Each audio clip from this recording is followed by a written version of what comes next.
Gloria Steinem once said, "Childbirth is more admirable than conquest, more amazing than self-defense, and as courageous as either one."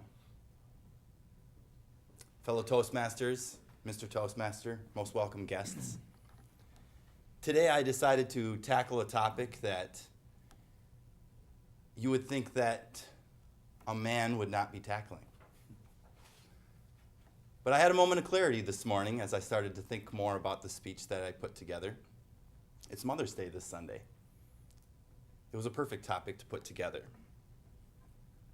Because you see, childbirth is not a topic that a man would normally tackle, but I decided that I'd like to give a perspective from a man who has gone through and seen two of his boys born into this world.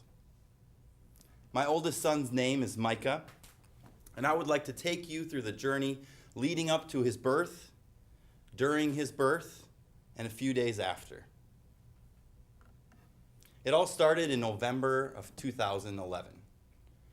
After many months, my wife and I discussing with one another how we'd really like to start a family, after many months of trying, we were sitting in the bathroom waiting for that test result to come back. Looking at our watch going, okay, we got 2 minutes. What are we going to do for 2 minutes? Seemed like the longest 2 minutes of our life. We had already gone through this multiple times leading up to this. And we see the lines. We start to look at one another and we go, wait a second, is that positive or is that just another negative? So we look at the instructions, we go back, both thinking, okay, that's a positive. Wait, are we sure? We read through them again. Yes, it is. A little bit of excitement enters into our life. But of course we go, well, there is a chance that this isn't 100% accurate. Maybe we should wait a little bit before our excitement gets too high. A couple days later, she decides to take another test, another positive test. Thanksgiving rolls around, and we decide this is a good chance to talk to our families, tell them the exciting news. Of course, all during this time, we're downloading all the new apps leading up to childbirth, all the things that we should know. And we break the news to our family. And of course, more excitement enters into our life. Then right around Christmas time, I decided to put together an elaborate Christmas letter, letting everybody know, family and friends, we're going to be parents. We're going to be accepting a first child into this world. Then we go through the discussion of, do we find out or do we not? And we both agreed that we weren't going to find out if it was going to be a boy or a girl. We thought the excitement leading up to the birth would just increase even more if we didn't actually know if it was going to be a boy or a girl.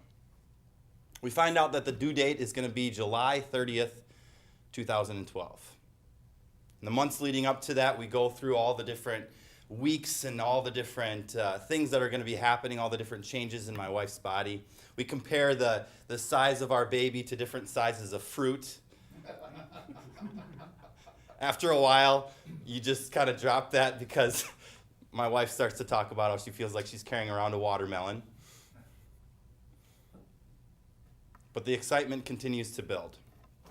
Finally, at the end of July starts to roll around. By the way, just to give you an idea, the summer of 2012, I believe, is now the third hottest on record, and my wife was in her 7th, 8th, and 9th month of pregnancies.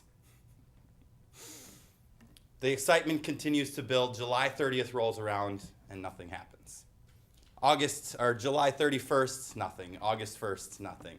And you can imagine that our anxiety is at this level of, okay, any day now, we really want to get this done. We want to get this over with.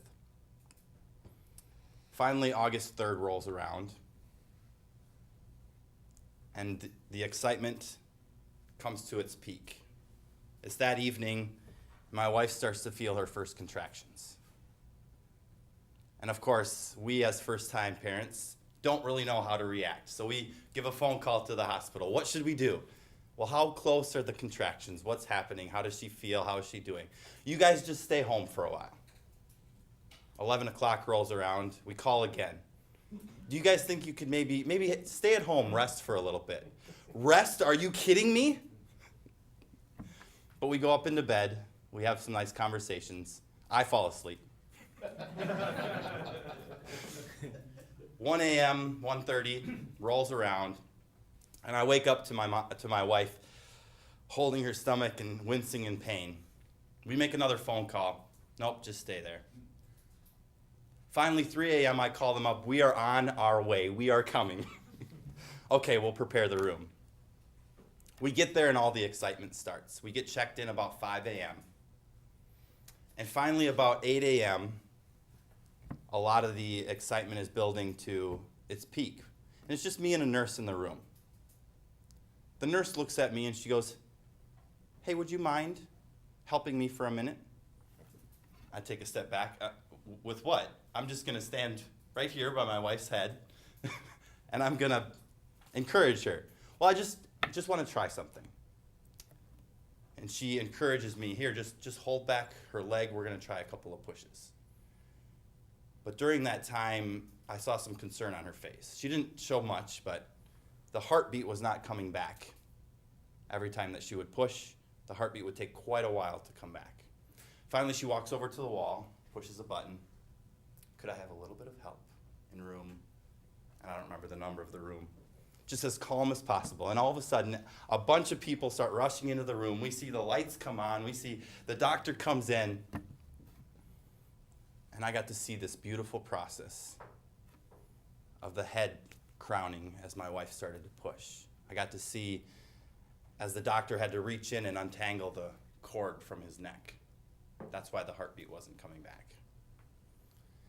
But as she had that final push and the doctor's holding on to our son, she must have been an amazing push because he grabbed him and he kind of had to do one of these moves as he grabbed onto his body.